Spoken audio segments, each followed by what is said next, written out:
Naj predstavljam mojega kolega z Filozofske fakultete Blaža Cotmana, ki je trenutno pomočnik osebam s posebnimi potrebami na osnovni šoli Mengeš. Drugače se je veliko ukvarjal s vprašanjem svobodne volje, tudi v magisteriju, in zanj dobil fakultetno nagrado. To je svobodna volja, sto vprašanji, ki jih mnogokrat slišimo o tem, seveda. Ampak je vse bolj ravnamo na ravni intuicije oziroma nekih trenutnih prebliskov, kaj ne bi to pomenilo, ne vemo po resnici, za kaj gre. In tudi, ko beremo o kriminalcih oziroma kaznivih dejanjih in obsodbah le-teh, se soočamo z vprašanjem, kakšno kazen si pa zaslužijo. In bolj kot je oseba svobodna, bolj je odgovorna. Ampak vemo pa, da če se nam zdi, da je svobodna, pa ni v resnici dostikrat čisto tako, ker nas determinirajo, da nas vplivajo različne silnice, vzgoja, okolje, dednost. In vabim Blaža k besedi, da nam predstavi, zakaj pravzaprav gre pri svobodi oziroma svobodni volji v sodobnih razpravah. Naj povem še to, da ga v prostem času navdušuje film, umetnost, glasba, tudi sam je igra električno kitaro. Bas kitaro, pardon. Svoj čas je bil filmski kritik, priložnost nas je še vedno, ne. Tako da, če rabite kakšen dober nasvet, ki razpira tudi ta filozofska vprašanja o filmu, ga lahko vprašate. Tako da, vabim te k besedi in hvala lepa, da si se odzval na vabilo. Ja, hvala za vabilo. Hvala vam, da ste prišli. Dober dan, sem Blaž Cotman, sem filozof. Predlani sem magistriral iz teme vprašanje nemožnosti svobodne volje in moralne odgovornosti pod mentorstvom filozofinje doktorice Olge Markič. Filozofska vprašanja in problemi me zamerjajo že precej dolgo, vsaj od srednje šole dalje, ko sem se kot maturant filozofije na šolskem centru Rudolfa Maistra v Kamniku prvikrat resneje srečal s filozofskimi dilemami. In moja nadaljna študijska pot je to navdušenje, ki je postopoma preraslo v ljubezen, le še dodatno utrdila in poglobila. Današnje predavanje sem si zamislil kot nekakšen zelo kratek uvod v sodobno filozofsko razpravo o svobodni volji. S predavanjem pa bi rad začel kar se da konkretno in potem preko konkretnega prešel k bolj abstraktnemu, filozofskemu, celo do neke mere tudi tehničnemu, da boste videli, kako sodobna filozofska razprava tudi v praksi nekako izgleda. Zdaj, na splošno sem namreč mnenja, da je filozofsko področje svobodne volje področje, ki metafizično združuje z etičnim in osebnim, področje, kjer se teoretično in abstraktno zažira v praktično, življenjsko in konkretno. In zato začenjam s primerom dveh konkretnih oseb, ki sta vsaka na svojem koncu sveta, ena predvsem v Ameriki, druga predvsem v Sloveniji, razburkala širšo javnost in v njej prebudili najrazličnejše, večinoma zelo negativne odzive, ki pa so imeli, kot bomo videli, opraviti tudi z vprašanjem svobodne volje in predvsem s predpostavko osnovne volje. To bosta na eni strani Američan Robert Elton Harris in na drugi strani Slovenec, verjetno marsikomu znan, Silvo Plut. Oba sta javnosti znana zlasti kot sadistična, skoraj zverinska zločinca, ki sta izpeljala cel kup resnično okrutnih, naravnost grozovitih zločinov. Ropala sta, ugrabljala, posiljevala in morila. Vse to v razmeroma dolgem obdobju, nekaj desetletij, ki sta jih preživela na prostosti. Svojih dejanj nista nikdar zares obžalovala. In glas ljudstva ter kazensko-pravnega sistema, ki se je bil slej ko prej primoran soočiti z njima, se je ob tem glasil Robert Elton Harris in Silvo Plut sta kriva za svoja slaba dejanja in si zanje zaslužita strogo kazen. Ideja je bila v tem, da si kazen resnično zaslužita, to pa ne le zaradi njunih zločinov, temveč tudi ali celo predvsem zato, ker sta, takšna je bila tudi presoja recimo najrazličnejših psiholoških izvedencev, ravnala zavestno, namerno in prostovoljno. Svoje delovanje oziroma odločanje sta imela pod, vsaj domnevno, pod zadostnim nadzorom, da sta bila tako v očeh javnosti kot v očeh pristojnih strokovnjakov, ne nazadnje pa tudi, kar je bilo za njim še posebej relevantno, kazensko-pravnega sistema, primerni tarči negativnih odzivov, kot sta graja in kazen. Zdaj, v primeru Harrisa je bila ta kazen smrtna kazen, v primeru Pluta je bila pa ta kazen 30 let zaporne kazni. Zdaj, kar je tu razvidno v ozadju, je kakšna predpostavka o svobodni volji in moralni odgovornosti. In ker sta Harris in Plut, ko sta ropala, ugrabljala, posiljevala in morila, delovala svobodno, sta moralno odgovorna za svoja dejanja in posledično tudi graje vredna, ter si za svoja dejanja resnično zaslužita kazen, strogo kazen. Zdaj, to je prvi za nas pomemben vidik njune zgodbe. Zdaj me mogoče zanima, kdo bi rekel pač samo na podlagi tega, kar sem zaenkrat povedal, nisem povedal ne vem kako veliko, ampak samo kdo bi rekel, da sta si Harris in Plut zaslužila kazen za svoje dejanja in da sta bila svobodna, ko sta delovala. Lahko z dvigom roke nakažete, me zanima, kdo bi rekel, da... Mislim, kazni sta zelo različni, a imamo za oba naenkrat vesel? V bistvu je, dokler si verjameš v to, da sta si zaslužila kakršnokoli kazen, dvigneš roko. Tudi če je bila to mila kazen in bi morala biti milejša, ja. Mogoče še enkrat, da ponovimo zdaj, ko sem to pojasnil. Super, ja. Sem predvideval, da bo tako nekako, ja. Zdaj pa prehajam še k drugemu, nič manj zanimivemu, marsičem pa še bolj tragičnemu aspektu te njune zgodbe. In ta zadeva okoliščine njunega odraščanja. Te so bile, kot si verjetno lahko predstavljate, skrajno neugodne in nespodbudne. Robert Elton Harris je bil na primer rojen 2 meseca prezgodaj, kot posledica očetovega ljubosumnega izpada, v katerem je svojo ženo, se pravi Robertovo mamo, silovito brcnil v trebuh in tako povzročil smrtno nevarne notranje krvavitve. Obenem naj bi novorojeni Robert trpel za fetalnim alkoholnim sindromom, ki je bil posledica materinega nebrzdanega alkoholizma. Očetova nenaklonjenost do Roberta z njegovim rojstvom seveda ni zvenela, se je bil prepričan, da Robert sploh ni njegov sin, kar je še dodatno zaznamovalo njun odnos. Že kot enoletnika, se pravi enoletnega otroka, naj bi ga večkrat okrutno namlatil s bambusovo palico, pozneje pa menda celo dostikrat do nezavesti.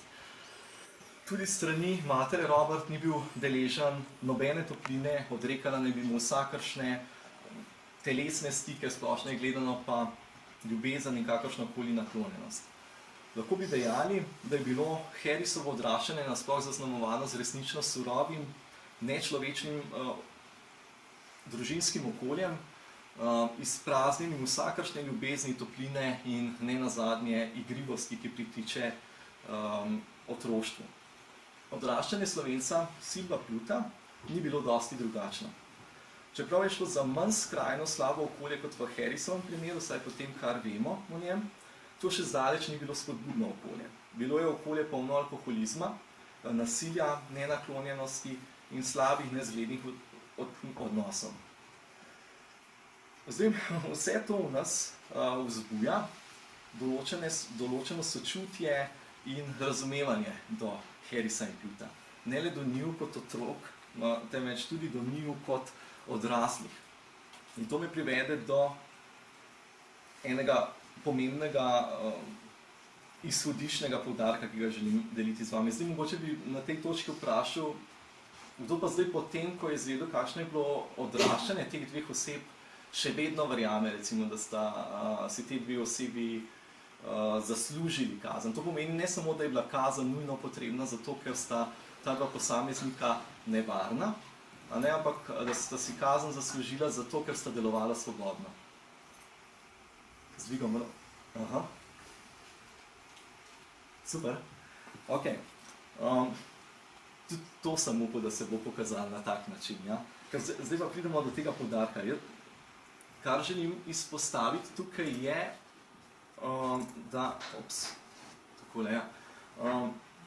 izpostaviti želim dejstvo o naših medsebojno nasprotujočih si, pa vendar soobstoječih naravnih odzivih na Harrisa in Pluta. In te odzivi izgledajo nekako takole. Najprej se, ko se seznanimo z njunimi zločini, odzovemo z izrazito grajo, jezo, nemara celo sovraštvom, željo po maščevanju, željo po kaznovanju, nemara celo linču, se pravi s celo paleto nekih negativnih odzivov,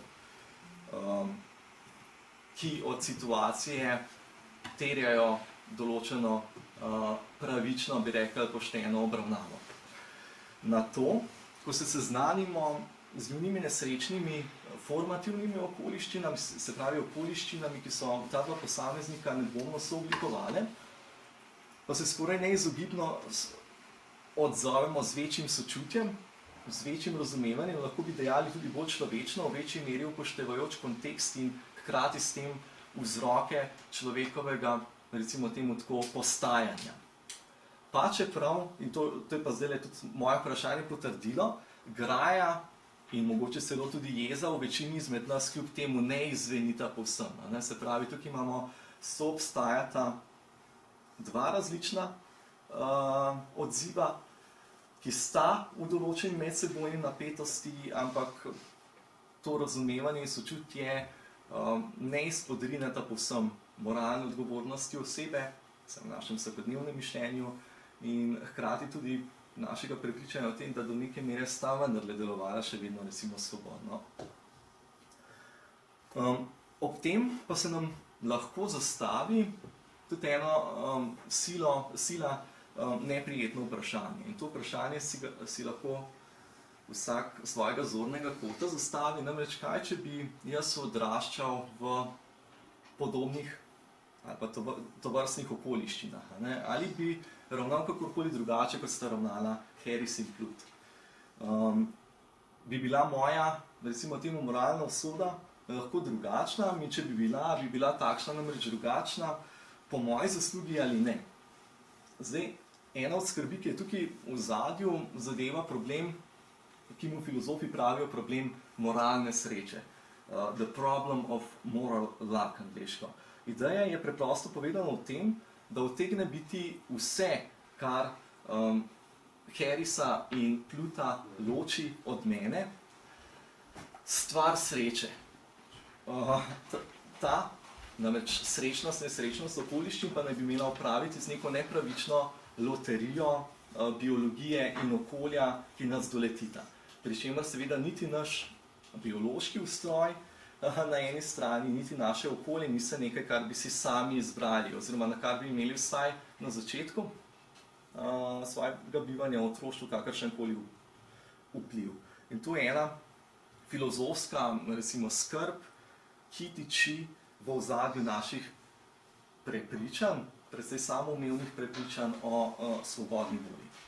Zdaj mislim, da ta primer Harrisa in Pluta razkriva nekaj predpostavk v našem vsakodnevnem mišljenju.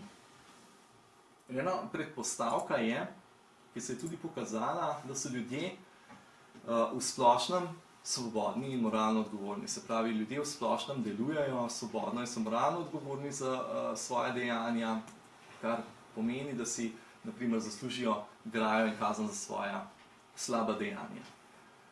Druga ideja, ki se razkrije ob takem primeru, je, da zato, da so ljudje takšni, kakršni so in da ljudje delujejo tako, kot delujejo, obstajajo določeni vzroki. Na primer, osebna zgodovina ljudi nedvomno, zdaj v kolikšni meri je druga stvar, ampak nedvomno vpliva na to, kdo postanejo. In sem sodi seveda tudi rano otroštvo ljudi. Tretja ideja, nekoliko bolj kompleksna ideja, ampak tudi ideja, ki se po mojem prepričanju kaže v naših vsakodnevnih razmislekih o tovrstnih situacijah, pa je, da bolj določujoč kot je vpliv nekih zunanjih dejavnikov, vzrokov, manj svobodni so ljudje in posledično nosijo manj moralne odgovornosti.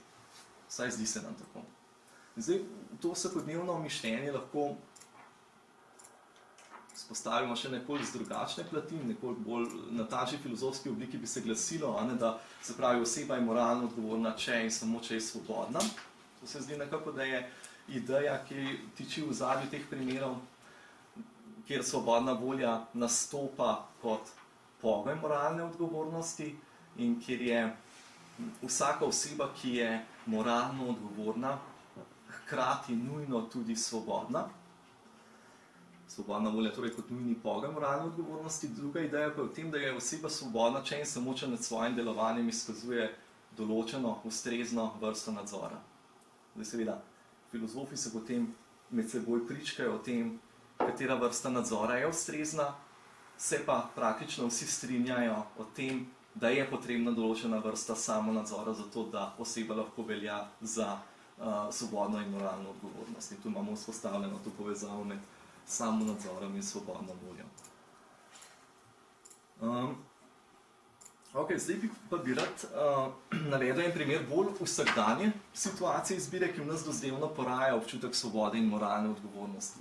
Na ta način želim ponazoriti, da se prepričanje o svobodi in moralni odgovornosti v prvi vrsti pojavi v našem lastnem primeru, da ga poraja naše izkustvo izbiranja in odločanja.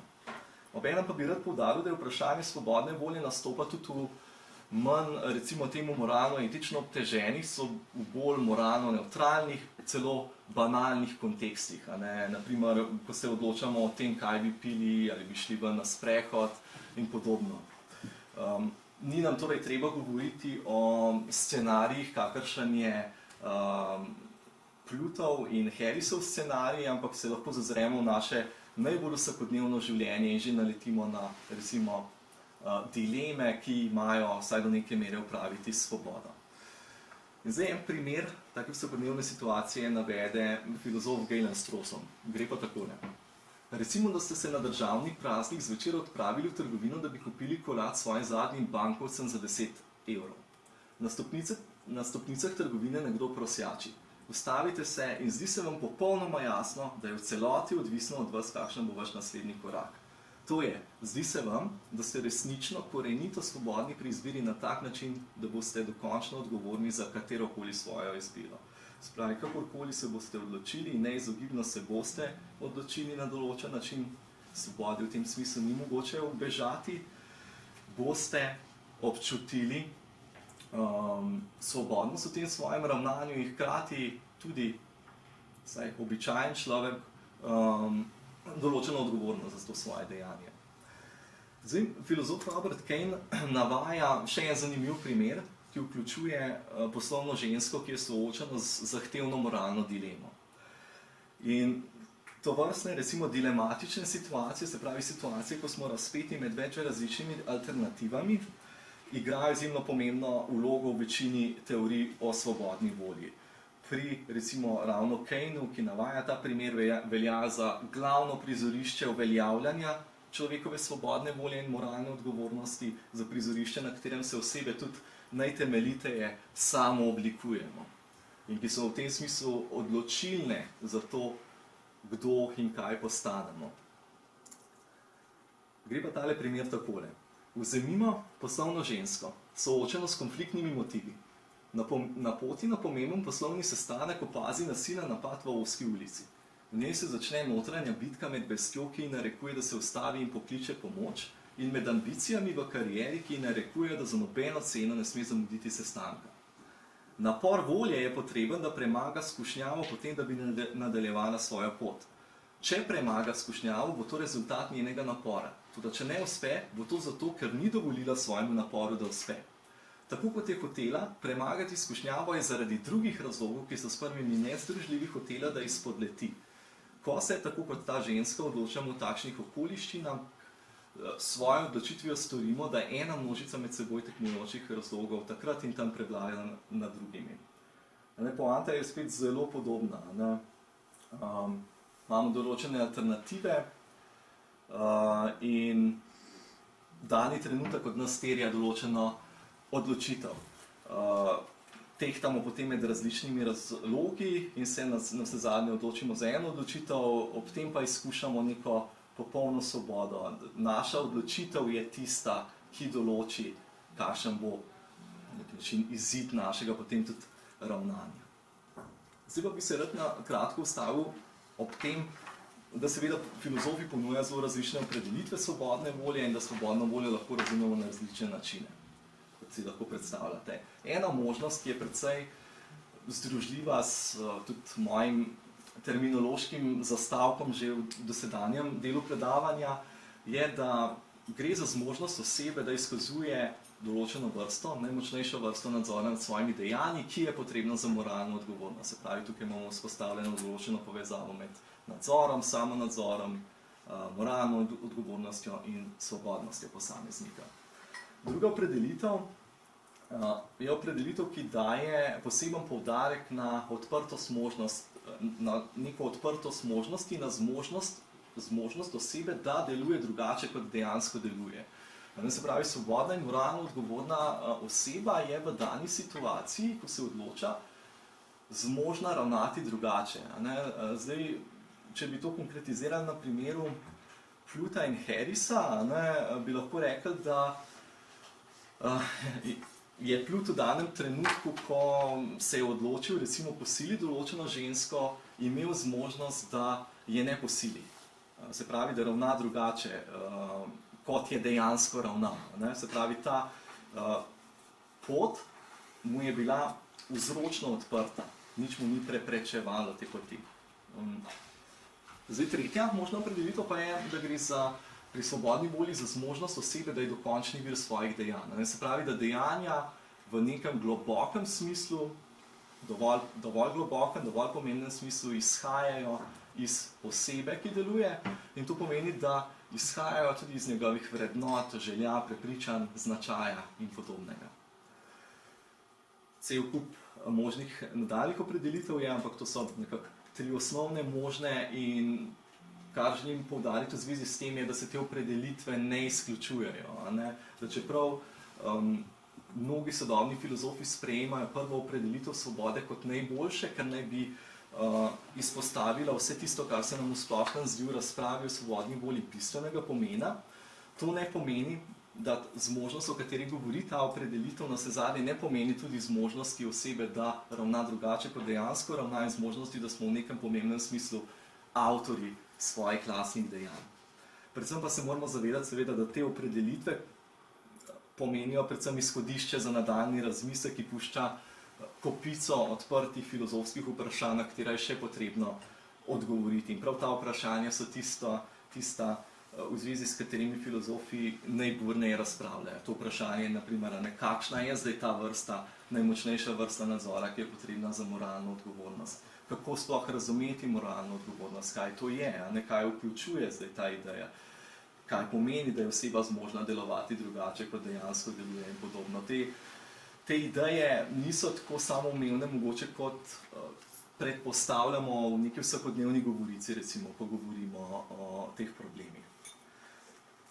Zdaj, rad bi izpostavil to, da v sodobni razpravi o svobodni volji obstajajo tri pomembna vprašanja, ki si jih lahko zastavimo. To seveda niso edina tri pomembna vprašanja, obstaja še cel kup podvprašanj, izjemno pomembnih, ampak to so tri osnovna vprašanja, ki si jih filozofi zastavljajo. Prvo vprašanje je vprašanje možnosti. In to vprašanje zadeva vprašanje, ali je svobodna volja sploh možna. Ali pa gre po drugi strani za idejo, ki je že samo po sebi protislovna in neuresničljiva. Na podoben način mogoče, kot je recimo neuresničljiva in neresnična ideja okroglega trikotnika, recimo, v kateri je nekaj protislovnega samega za sebi. In obstajajo filozofi, enega bomo spoznali v tem nadaljevanju, ki verjamajo, da gre pri vprašanju svobodne volje naj temeljite ravno za vprašanje možnosti in da se da pokazati, da svobodna volja ne more obstajati. Zdaj, drugo vprašanje je vprašanje obstoja. In to je vprašanje, ki nas večino, ko razmišljamo o vprašanju svobodne volje, tudi najbolj zanima. In to je, ali svobodna volja obstaja, ali smo konkretni posamezniki, ki živimo v tem svetu, delujemo na takšne ali drugačne načine, vsaj v nekaterih situacijah svobodni in torej posledično tudi moralno odgovorni. Zdaj, tretje vprašanje, ki se zastavlja, to je pa bolj tako tehnično, specifično, filozofsko vprašanje, pa vendarle zanimivo vprašanje, vprašanje združljivosti. Tukaj pa gre za vprašanje, ali je obstoj svobodne volje združljiv z resničnostjo determinizma. Torej, ali je svobodna volja združljiva z resničnostjo ideje, da je na vsaki točki v času prihodnost že v celoti določena, oziroma da v vsakem trenutku obstaja natanko ena fizično možna prihodnost. Prej smo že govorili o tem, da recimo, ko se znajdemo v dilemah, ko razmišljamo o tem, kaj narediti, običajno predpostavljamo, da so nam odprte različne poti delovanja. Zdaj, če je determinizem resničen, to v nekem smislu, zdaj filozofi potem razpravljajo o tem, ali je to edini relevanten smisel tega, ampak v nekem smislu zagotovo ni res. Če je determinizem resničen, obstaja smisel, v katerem nam vse te možnosti alternativne, o katerih razmišljamo, vzročno niso odprte. Nimamo dostopa do njih, čeprav se nam v tistem hipu odločanja nedvomno zdi, da so nam. Zdaj, v zvezi s temi vprašanji lahko zavzamemo najrazličnejše pozicije.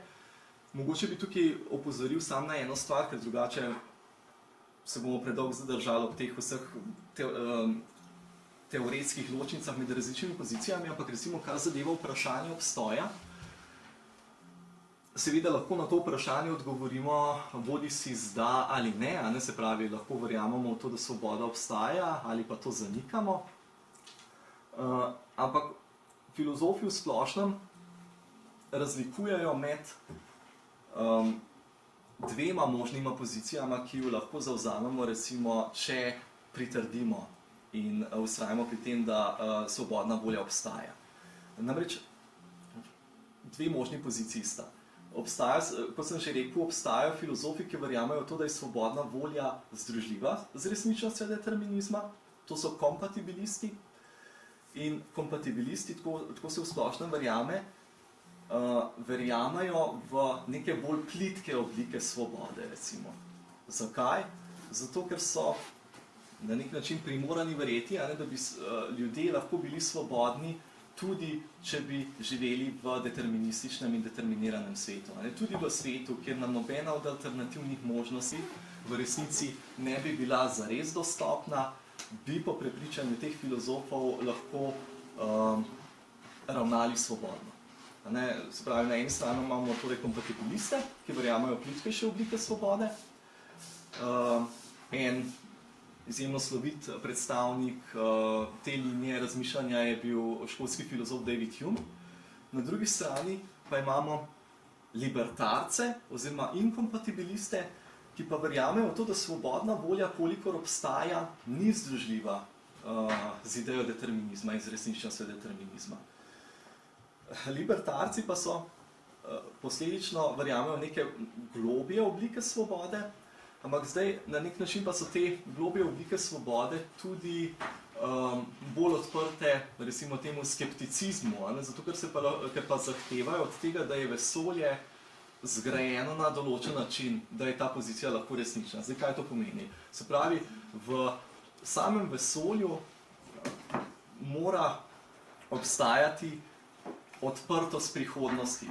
Prihodnost mora biti na nek način odprta, v svetu morajo obstajati alternativne poti, po katerih bi se naša dejanja lahko odvijala. Se pravi, ta močnejša ideja svobode, ki je mikavna, sploh z našega vsakodnevnega vidika, se hkrati zelo hitro zazanka v neke zelo kompleksne filozofske probleme na eni strani, na drugi strani pa je tudi odprta recimo za neke znanstvene preglavice, ker konec koncev, kaj če se izkaže, da svet v resnici ni nedeterminističen in ni takšen, kot si ga zamišljamo recimo v našem vsakodnevnem mišljenju.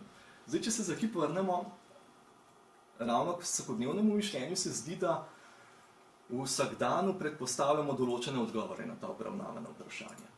Na prvo vprašanje recimo pravimo, seveda svobodna volja je možna. Kar zadeva drugo vprašanje, to so potrdili tudi dvigi rok, recimo je, da ko se sprašujemo o tem, ali svobodna volja obstaja, v splošnem verjamemo, da svobodna volja obstaja, vsaj v nekaterih situacijah. Kar zadeva tretje vprašanje, pa se zdi, to je sicer bolj sporno, zaradi tega, ker se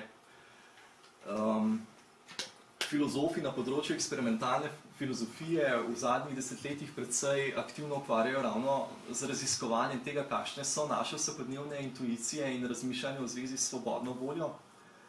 Ampak v splošnem velja prepričanje, da v vsakodnevnem scenariju predpostavljamo tudi, da svobodna volja ni združljiva z determinizmom. Govorili smo že o teh naših vsakodnevnih dilemah, ki se zdi imajo v ozadju prepričanje, da bi lahko delovali drugače.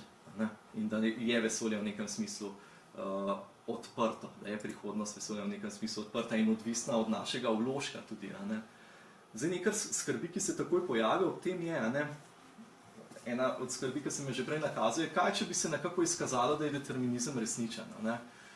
Predpostavimo, da bi pač na neki točki zdaj v prihodnosti bil konsens v javnosti, predvsem pa konsens med strokovnjaki, ki raziskujejo vprašanje o tem, kakšna je vzročna struktura vesolja, v katerem obstajamo, ki bi pokazala, da je determinizem resničen. In zdaj v našem vsakdanu predpostavljamo, da svobodna volja ni združljiva z determinizmom. In zdaj se pojavi vprašanje, ali bomo v tem primeru pripravljeni opustiti verjetje v svobodno voljo in moralno odgovornost, ali pa bomo pojmovanje svobodne volje in moralne odgovornosti spremenili na podlagi tega odkritja. In v tem primeru bo to pomenilo na nek način zmago za filozofi, ki zagovarjajo kompatibilizem, ki že od vsega začetka trdijo, recimo, da svobodna volja ni v nobenem primeru v navzkrižju z idejo determinizma. Hkrati pa se postavi seveda tudi vprašanje, ali bi moralo to temeljito predrugačiti naše medosebne odnose, če bi se izkazalo, recimo, da je determinizem resničen in če je nas še vsakodnevna ideja svobode v tem, da svoboda ni nekaj, kar bi bilo združljivo s takim vesoljem. In videli smo že, da medosebni odnosi vsaj do neke mere predpostavljajo idejo svobode. No, zdaj pa bi rad prešel na enega od zelo vplivnih filozofskih argumentov, enega najpomembnejših in najvplivnejših filozofskih argumentov proti možnosti svobodne volje in moralne odgovornosti. Recimo, angleški filozof Galen Strawson je v 80-ih letih v svoji knjigi Freedom and Belief oblikoval argument, on ga je poimenoval osnovni argument, s katerim je skušal pokazati, da svobodna volja in moralna odgovornost ne morata obstajati. Se pravi, ne samo, da ne obstajata, ampak da je že v sami ideji svobodne volje nekaj protislovnega, nekaj, ali pa vsaj nekaj neuresničljivega, nekaj, kar v svetu, kakršenkoli ta že je, ne more biti resnično. Zdaj, ta poudarek je zelo pomemben, da svet kakršenkoli že je, Strawson pravi, njegov izziv je nekako tak, dam vam vse, kar želite, dam vam svet, v katerem obstaja Bog, dam vam svet, v katerem ste vse osebe nematerialne duše, dam vam karkoli želite, namreč vse, kar je logično možno, pa ne boste zmogli osmisliti ideje svobode. Njegov argument gre pa takole, saj najpreprostejša in najjedrnatejša oblika, različica tega argumenta. Prva trditev tega argumenta se glasi, nihče ne more biti vzrok samega sebe. Zelo preprosto, nobeno bitje ni samo povzročeno bitje. Druga trditev, da bi bil kdorkoli resnično moralno odgovoren, bi moral biti vzrok samega v sebe, vsaj v nekih bistvenih duševnih ozirih. Zdaj, zakaj so te duševni oziri mišljeni? Zato, ker se nam zdi za našo idejo in svobode in moralne odgovornosti nekaj temeljnega to, da naša dejanja izhajajo iz naših duševnih plati, iz našega značaja, iz naših prepričanj, vrednot in podobnega. To je druga trditev. Tretja trditev pa je, in to je že sklep, zaključek argumenta, torej nihče ne more biti resnično moralno odgovoren. Zdaj do podobne ideje je že stoletje prej prišel sloviti nemški filozof Friedrich Nietzsche, ki je v knjigi Onstran dobrega in zlega zapisal naslednje. Mislim, da vas bo ta razmislek takoj spomnil na to bolj suhoparno sicer izraženo Strawsonovo idejo, ampak v temelju enako idejo. Friedrich Nietzsche je namreč precej bolj žmohten pisec kot recimo Galen. Friedrich Nietzsche pravi takole: Causa sui, kar pomeni latinsko samo vzrok oziroma vzrok samega sebe, je najboljše samo protislovje, kar jih je bilo do zdaj izmišljenih. Nekakšno logično posilstvo in nenaravnost. Ampak neumerjen človekov ponos je prignal tako daleč, da se je globoko in strahotno zapletel ravno s tem nesmislom. Zahteva po svobodni volji, ali po svobodi volje, v tistem metafizično presežnem pomenu, kakršen žal še zmeraj prevladuje v glavah na pol poučenih, zahteva, naj bi vso in zadnjo odgovornost za svoje ravnanje nosili sami in tega razbremenili Boga, svet, prednike, naključje, družbo. Ni namreč nič manjšega, kot ravno to, biti causa sui in z več kakor manj kauznovsko predrznostjo samega sebe za lase potegniti iz močvirja niča ubivanje. In tukaj lahko vidimo absurdnost tega prizora. Friedrich Nietzsche vidi v ideji, naši vsakodnevni ideji svobodne volje nekaj podobnega liku Münchhausna iz nemške literature. Ok, zdaj pa zajamemo sapo, pa gremo pogledat, kako bi se Strawsonov osnovni argument glasil v bolj razširjeni, bolj natančno razdeljeni obliki, da boste videli, kako izgledajo te posamezni koraki njegovega razmišljanja in kaj v njegovem argumentiranju ga v bistvu privede do tega, da sklepa na koncu, da ne moramo biti svobodni. Čeprav smo namig že videli v tej krajši različici argumenta in v Nietzschejevem argumentu. Prva trditev Strawsonovega argumenta je: delaš, kar delaš, zato ker si takšen, kakršen si. Zdi se precej logično, Vsakič, ko delujem zato, ker sem takšen, kakršen sem, ker imam prepričanja, ki jih imam, ker imam želje, ki jih imam, ker sem takšen, kakršen sem. Druga trditev: da bi bil resnično moralno odgovoren za to, kar delaš, bi moral biti resnično odgovoren za to, kakšen si, vsaj v nekaterih bistvenih duševnih pogledih. Tretja trditev: tudi ne moreš biti resnično odgovoren za to, kakšen si. Torej ne moreš biti resnično odgovoren za to, kar delaš. Ampak zdaj seveda si rečemo, ampak zakaj ne moreš biti resnično odgovoren za to, kakšen si? Kaj nam želiš povedati, Strawson? Strawson pravi: da bi bil resnično odgovoren za to, kakšen si, bi moral namerno povzročiti, da si takšen, kakršen si, to pa ni mogoče. In zdaj se spet lahko vprašamo, zakaj pa ni mogoče, da bi namerno povzročili sebe, da smo takšni, kakršni smo. Zakaj to ni mogoče? Recimo, da ni nemogoče, pravi Galen Strawson. Recimo, da si nekako namerno povzročil, da si takšen, kakršen si, in sicer tako, da zate sedaj lahko rečemo, da si resnično odgovoren za to, kakšen si sedaj. Da bi bilo to res, pravi, bi moral že prej imeti določeno naravo N, v luči katere si namerno povzročil, da si takšen, kakršen si. In s to naravo pač misli na določene lastnosti naše duševnosti, na določene vsebine naše duševnosti, če hočete, prepričanja, želje, neke naravnanosti, ki jih imamo, vrednote in podobno. In potem pravi tudi, da bi bilo res, da si resnično odgovoren za to, kakšen si sedaj, potem bi moral biti resnično odgovoren tudi za to, da si imel naravo N, zaradi katere si namerno povzročil, da si takšen, kakršen si sedaj. Osma trditev: moral bi torej namerno povzročiti, da si imel tako naravo N. V tem primeru bi moral že prej obstajati z neko prejšnjo naravo, v luči katere si namerno povzročil, da si imel naravo N, v luči katere si namerno povzročil, da si takšen, kakršen si sedaj, in tako naprej in tako naprej. Zdaj, tukaj se začenja neskončni regres, ki ga ne moremo zaustaviti. Se pravi, neskončni regres nekih samopovzročitev, narav in niza, ki ga ne moremo zaustaviti, in sklep v bistvu tega argumenta se potem glasi: nihče ne more biti vzrok samega sebe v zahtevanem smislu. Zdaj, kljub temu, da so mnoge od idej, recimo, ki se pojavljajo v argumentu, vsaj razmeroma logične, ne? Zdaj, če bi imeli več časa, da bi se toliko časa poglabljali v ta argument, recimo, kot sem se jaz poglabljal, ko sem ga prebral, recimo, 101-krat, bi imeli mogoče na neki točki pod zadrego, ampak kje jaz hočem uiti temu argumentu, s katero predpostavko hočemo vrš zdaj tukaj, ker zdi se nam, da če ničesar od tega, kar on trdi tukaj gor, ne zanikamo, moramo potem sprejeti tudi ta zaključen sklep, ki pa je zelo protiintuitiven. In seveda vprašanje je, a se zdaj lahko izognemo zoprnemu zaključku tega argumenta. Zdaj, kot si lahko predstavljate, mnogi filozofi trdijo, da se temu zaključku lahko izognemo. In tudi očitno je, da ta argument večine ljudi ni uspel prepričati. Tudi večine filozofov, ki so se seznanili s tem argumentom, ta argument ni prepričal.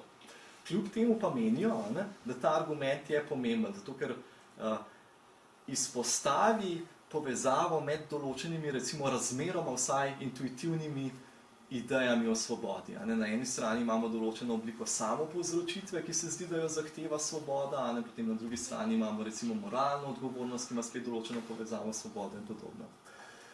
In zdaj pridemo do različnih možnih strategij, ki jih lahko zavzamemo pri obravnavi tega argumenta.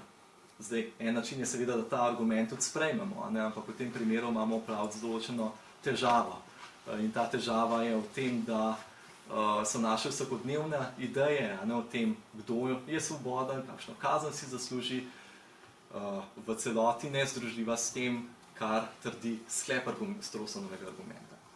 In zdaj pridemo do kompatibilistov, se pravi do tistih mislecev, ki zagovarjajo plitkejšo idejo svobode, oziroma idejo plitke svobode. Oni bodo v prvi vrsti že zavrnili idejo o neki nemožni obliki samopovzročitvi kot nekem ustreznem, razumnem pogoju svobodne volje. In bojo dejali, da svobodna volja, ki je potrebna za moralno odgovornost, ne zahteva nobene protislovne oblike samopovzročitve, kot to domnevata recimo Strawson in Nietzsche, temveč je celo združljiva z resničnostjo determinizma.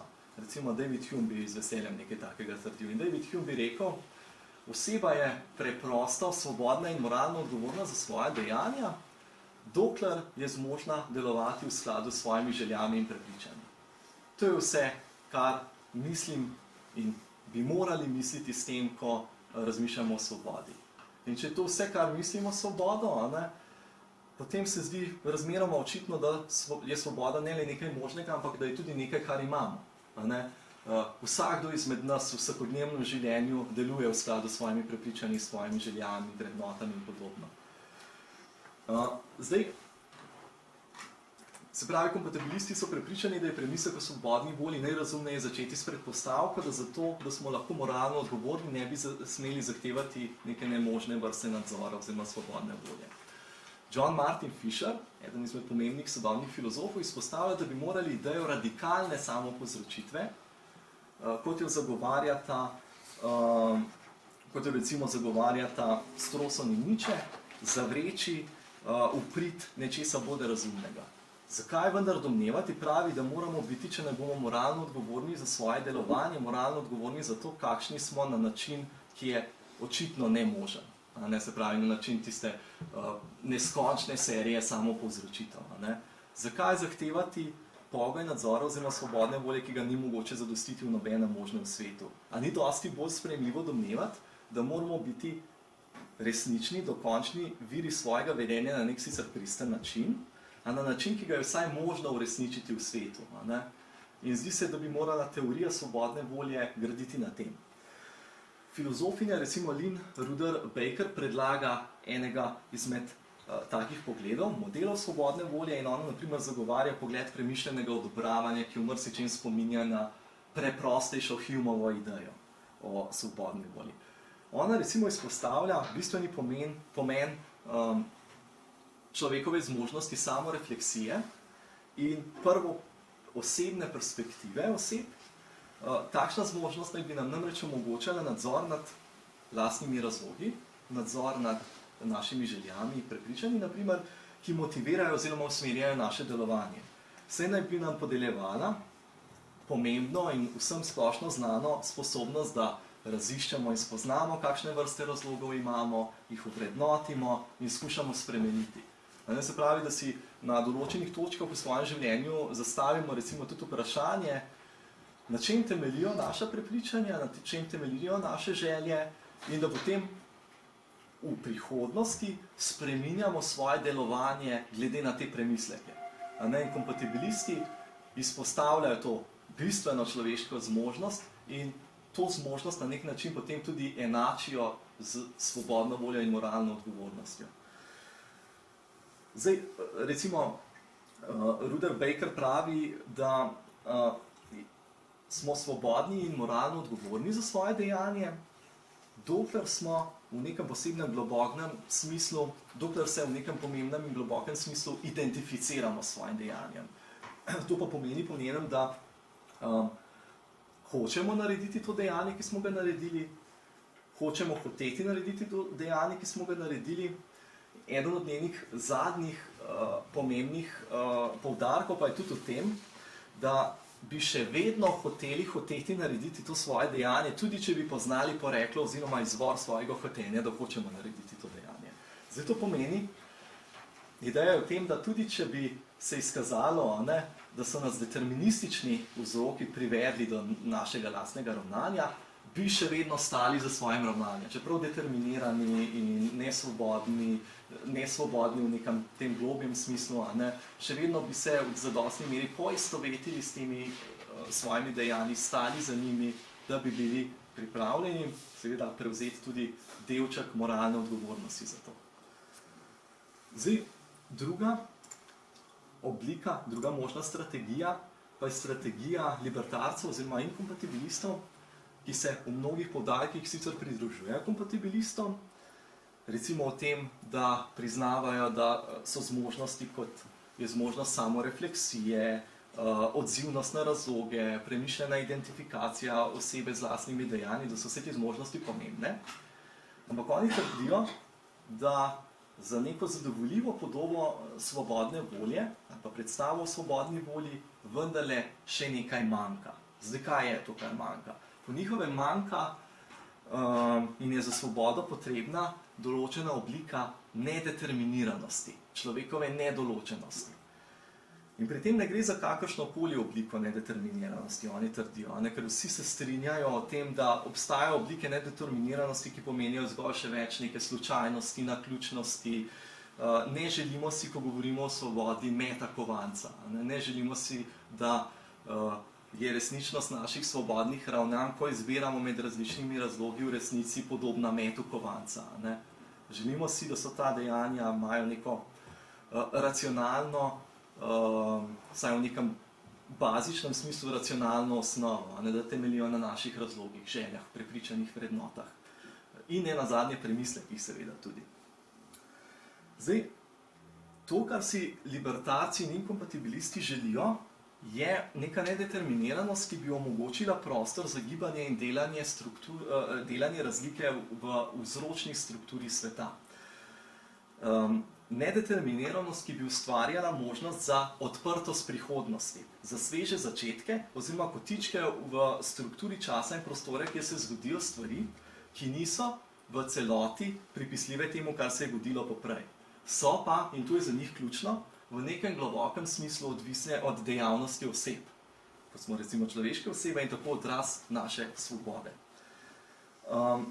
Libertarci so torej zavezani, in to je cena te globje oblike svobode, verjeti v to, da med preteklostjo in prihodnostjo obstaja določena asimetrija, določena objektivna razlika.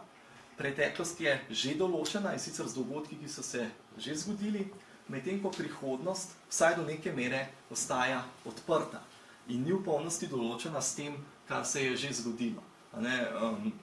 To na nek način pomeni ravno zanikanje determinizma. Še več, želimo si, da je prihodnost med drugim vsaj nekoliko odvisna tudi od našega prispevka, od naših ravnanj, od tega, kar počnemo, od naših odločitev in podobnega.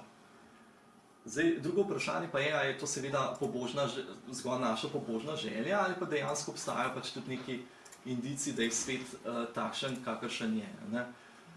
Zdaj tukaj vidite tudi en tak prikaz tega, kako izgleda zgodovina z te perspektive in na drugi strani, kako izgleda prihodnost in ta vse možne poti, ki so nam odprte v prihodnosti, recimo, če je svet zares nedeterminiran. Ne? In če imajo inkompatibilisti in libertarci prav, ko trdijo, da ima svoboda opraviti ravno s tem, da smo se zmožni v vsaj nekaterih svojih situacijah, ko smo resnično svobodni, odločiti drugače in kreniti po neki drugačni poti. Zdaj, tukaj se zastavi cel kup vprašanj, recimo spet, ampak eno vprašanje, ki si ga zdi nujno zastaviti, je, katero razmišljanje od vseh teh, kompatibilistično, inkompatibilistično, skeptično, je najbližje resničnemu stanju stvari. To je eno ravno vprašanje. Drugo ravno vprašanje pa je, katero od teh razmišljanj je najracionalnejše. In sicer najracionalnejše, najrazumnejše, upoštevajoč tudi zahteve našega praktičnega življenja. In to so zahteve, ki temeljijo na opažanju, da smo seveda ljudje družbena bitja, ki smo prisiljena na nek način živeti drug z drugim in ki smo se primorana drug na drugega odzivati na določene načine. In videli smo, da so te odzivi seveda do neke mere zaznamovani s predpostavkami in idejami o svobodi in svobodni volji. In zdaj v kontekstu argumenta, recimo, ki sem vam ga predstavil, je vprašanje, ki se nas zastavlja, ali je svobodna volja res nekaj nemožnega. Če je nemožna, kako bi morala to zaznamovati moje samorazumevanje, moj odnos do drugih, naše medosebne odnose in ne nazadnje, tudi to je pomembno, naš kazensko-pravni sistem. Če ni, se pravi, če svoboda ni nemožna oziroma je možna, ali je svobodna volja poleg tega, da je možna tudi nekaj dejanskega, nekaj, kar obstaja v resničnem svetu. Če je nekaj dejanskega, je potem nadaljnje vprašanje, ali gre za svobodno voljo, kot si jo zamišljajo kompatibilisti, kot je recimo Hume, in gre za zelo preprosto idejo svobode, ali pa gre za svobodo, kot si jo zamišljajo inkompatibilisti libertarci, bolj ambiciozno idejo svobode, ampak hkrati svobodo, ki nam, saj zdi se tako, podeli tudi več nadzora nad lastnimi dejanji, več avtorstva in podobnega. Zdaj, če gre za prvo, plitkejšo obliko svobode, kako lahko vemo, da ljudem s tem, ko igrajemo in kaznujemo, ne delamo ogromne krivice? Se obstaja smisel, v katerem so v takšnem svetu, v katerem je v takšnem svetu vse stvar sreče in nesreče. V takšnem svetu je, na primer, vse determinirano in nedeterminirano in slej ko prej, ko sledimo tej vzročni verigi dogodkov, so stvari, tudi moja dejanja, determinirana z dejavniki, vzroki, ki jih sam nisem imel pod svojim nadzorom in ki so obstajali že davno pred mojim rojstvom.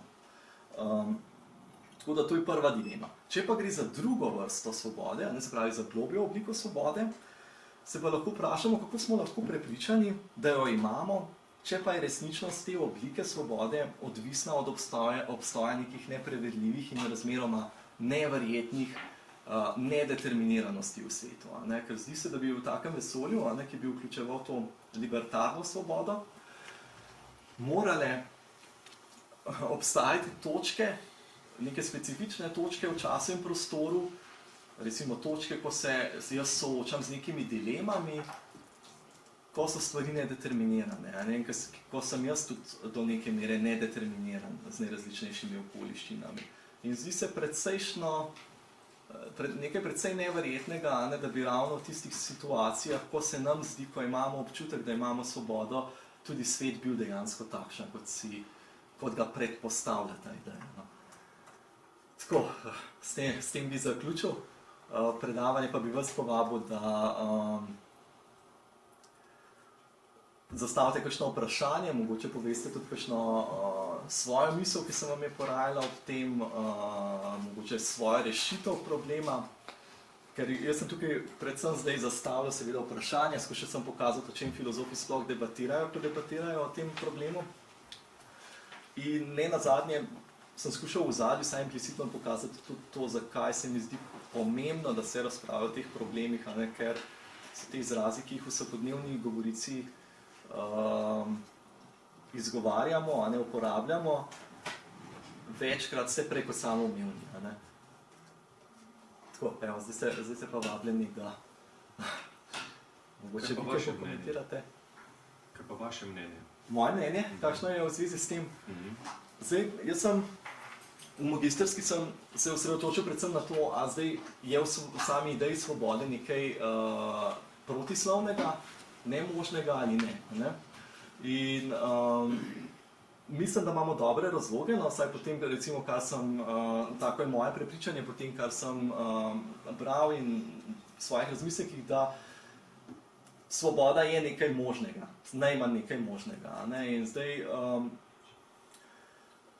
moja pozicija je nekako kombinacija kompatibilizma na eni strani in inkompatibilizma na drugi strani. Ne? Verjamem, da so oboji namreč premisleki in da sta obe obliki svobode, tako te plitkejše oblike svobode, ki imajo opraviti recimo s človekovo zmožnostjo, da ravna v skladu s svojimi premisleki, željami, prepričanji, da je tako ta raven svobode zelo pomembna, kot tudi ta raven svobode, ki jo zagovarjajo inkompatibilisti, libertarci, kjer pa gre za določeno vrsto nedeterminiranosti, ne, v tem, kar smo.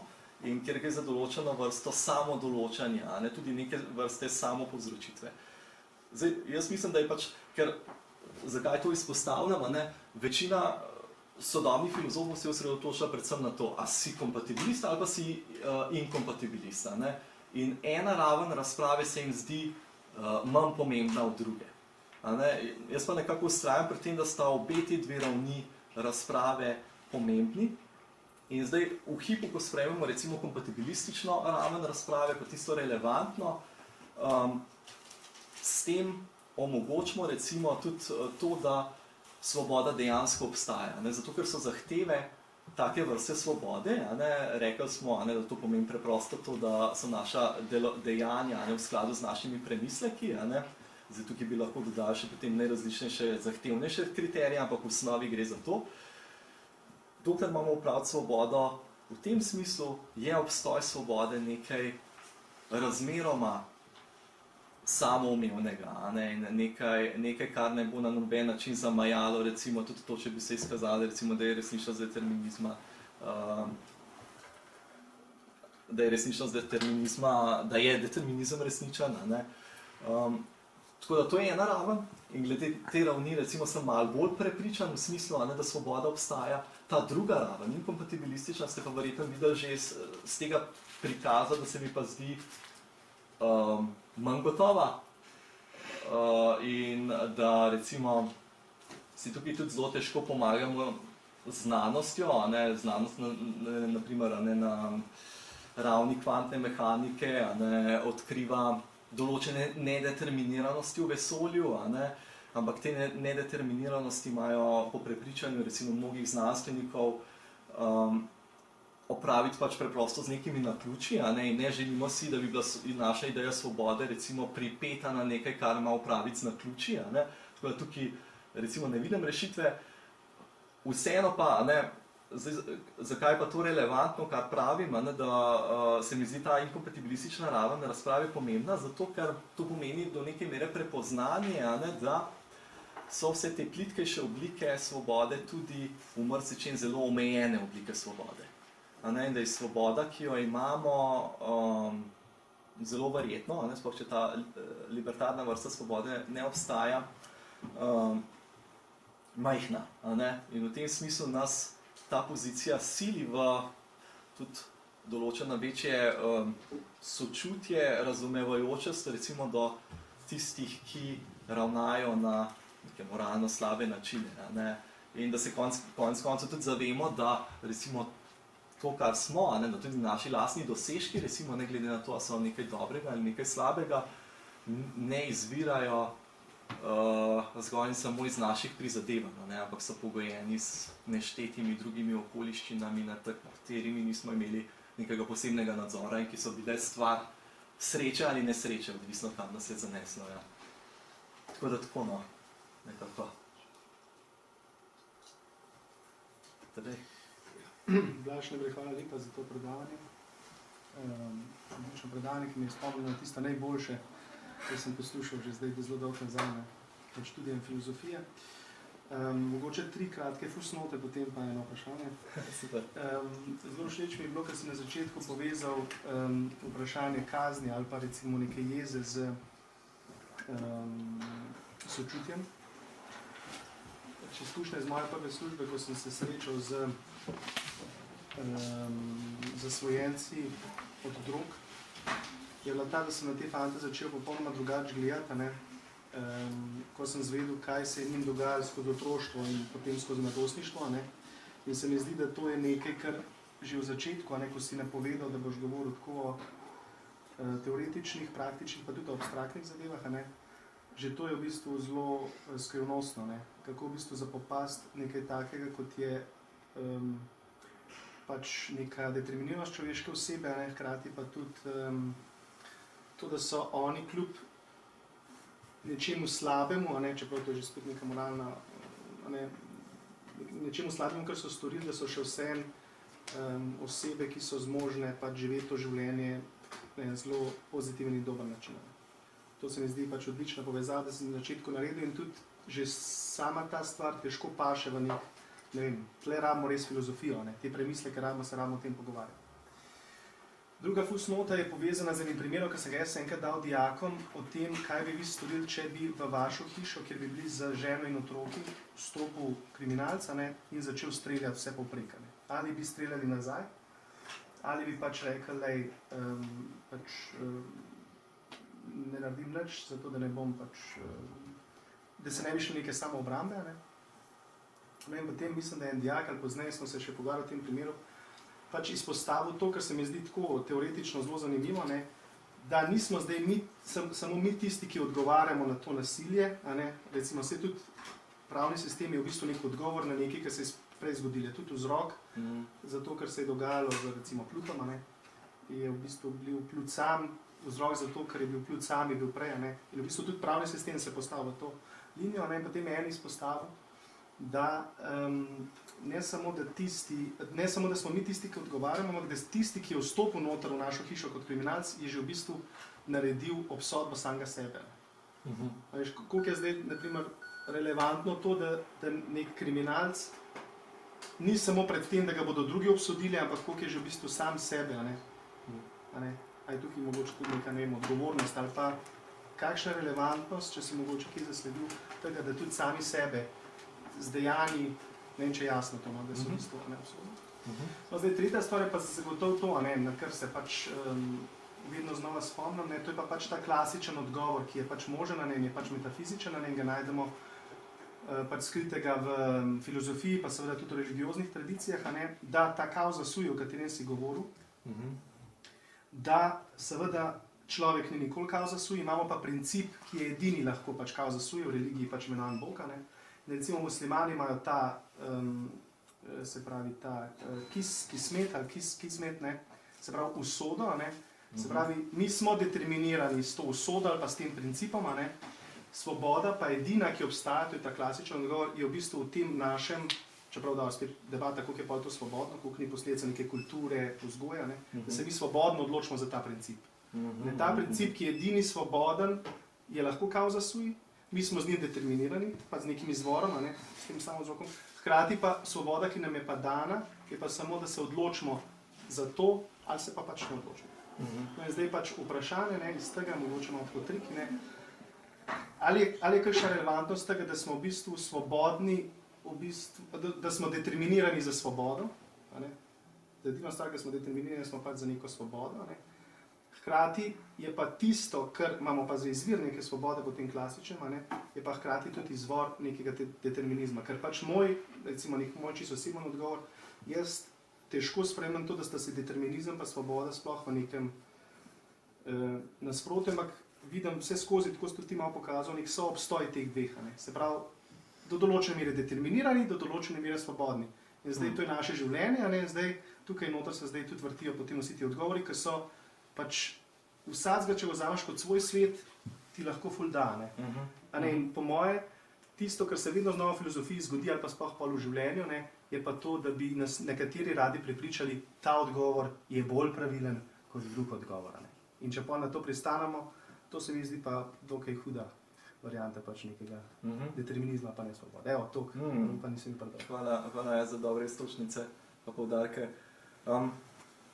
Ja, zdaj, zanimivo, no, jaz bi rekel, da to, da v tebi mogoče ideji determinizma in svobode soobstajata, ima sigurno tudi opraviti s tem, bi rekel, da vredno zavračaš splošno podobo, ki jo filozofi uporabljajo, ko razpravljajo o teh dveh problemih. Ne? Se pravi, se mi zdi, da se tukaj razlikuješ mogoče od tega tipičnega učbeniškega razumevanja determinizma. Ne? Ker če bi predstavil zdaj ta učbeniški primer razumevanja, mislim, da vsak hiter vidi neko neskladje, recimo. In recimo, če dovoliš, da to prikažem, kako bi to izgledalo. Ne? Se pravi, učbeniški primer determinizma bi izgledal nekako takole. Ne? Če je determinizem resničen, potem v vsaki dani situaciji v času obstaja ena sama možna, fizično možna prihodnost. In to prihodnost določajo vsa pretekla dejstva, ki so se že zgodila v kombinaciji z naravnimi zakoni, recimo. In z vidika te podobe sveta so tudi moja današnja ravnanja že implicirana davno pred mojim dejanskim obstojem. Kar pomeni, da so vsi vzroki, na nek način, ki so relevantni za to, da danes sem takšen, kot sem in da danes domnevno svobodno delujem, prisotni že pred, ne vem, 5 milijardami recimo let. V tem je recimo tista preprosto neskladje. Tukaj človek hitro zelo opasa, ne reče, ja, ampak če so vsi vzroki, vsi tisti vzročno relevantni dejavniki takrat že prisotni, zato da jaz danes ravnam tako, potem so vse moje ideje, recimo, ki jih imam danes o tem, ne, da se lahko odločim tako ali drugače, ne, v srži iluzorne, ne, in lažne. V resnici nimam nobene take svobode. Ne. Kljub temu, to nas pa zelo rado prevede do tega fatalističnega, ne, vzorca. Filozofi zelo radi poudarjajo, ampak determinizem pa vseeno ne pomeni fatalizma. Ne. Ker fatalizem pa pomeni, da bo prihodnost kakršnakoli že bo, ne glede na to, kakšen bo naš prispevek, ne, k temu vesolju. Recimo, ne, fatalist bi rekel, ja, če pa je že vse od davnosti, pradavnosti, ne, določeno, potem pa jaz tukaj lahko zdaj obsedim, ne, in ne počnem ničesar. Ampak deterministi pravijo, ja, ampak to je pa absurdno. Zakaj? Zato, ker si ti v takem determiniranem svetu še vedno vzrok, še vedno si del te vzročne verige, še vedno se odločaš. Razlika je samo v tem, da so tvoje odločitve, nekateri bi temu potem rekli odločitve, pod narekovaji determinirane. Ampak v danem hipu, zato ker smo tudi omejeni s svojo vednostjo, ne vemo točno, kaj naj bi sledilo. In tako naprej, in tako naprej. V tem tedaj verjetno vidiš vseeno neko neskladje. Ja, to mislim, zagotovo je. Se pravi, determinizem vseeno razumeš nekoliko drugače, verjetno od tega tipičnega učbeniškega razumevanja. Ker mnogi bi rekli, da recimo, takoj, ko imaš oprav z nekimi nedeterminiranosti v svetu, zdaj tukaj moramo biti jasni, determinirano je samo tisto, kar je v polnosti določeno. Takoj, ko nekaj ni v polnosti določeno, je že nedeterminirano. Se pravi, tudi če imamo oprav z nekimi vzročnimi vplivi, ki nas nagibajo v eno ali drugo stran, to že pomeni, da smo nedeterminirani. Imamo tukaj neko možnost drugačnega ravnanja. Tako da mislim, da imaš tedaj, recimo, ko razpravljaš tudi o determiniranosti, da imaš vseeno v mislih neko nedeterminiranost potem v resnici.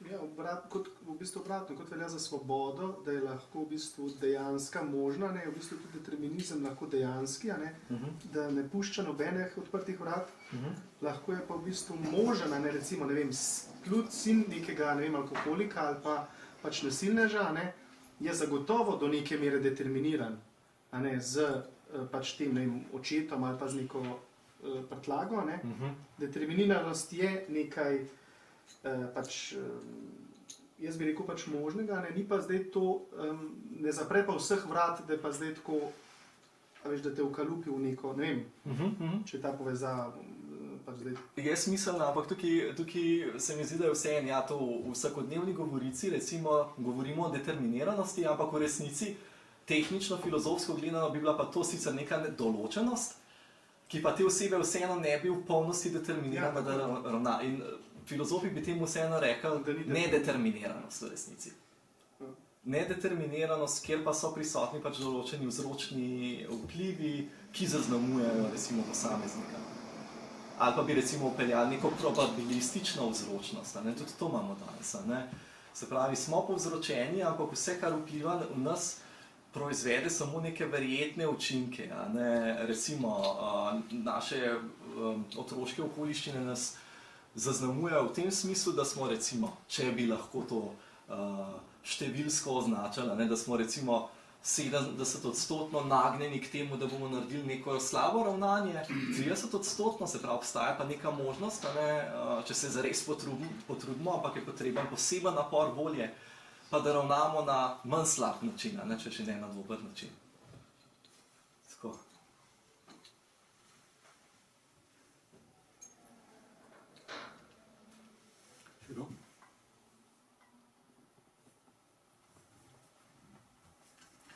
Okay. To je to. Hvala za vašo pozornost.